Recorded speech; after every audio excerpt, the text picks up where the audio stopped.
我倚靠着斜窗，看着來時的路，看雨也停了，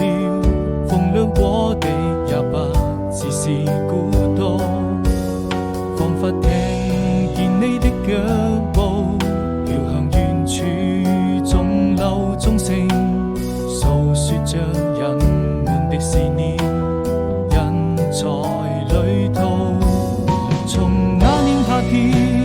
再一次踏上這條小路，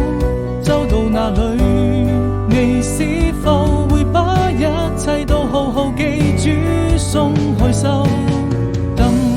每個一場鮮花在你身邊翩翩起舞，那是送給你生命中最真摯的祝福，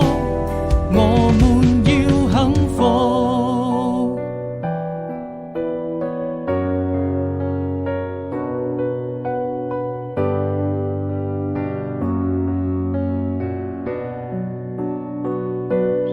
我倚靠着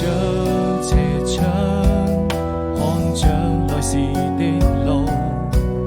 看雨也停了，風涼過地也不只是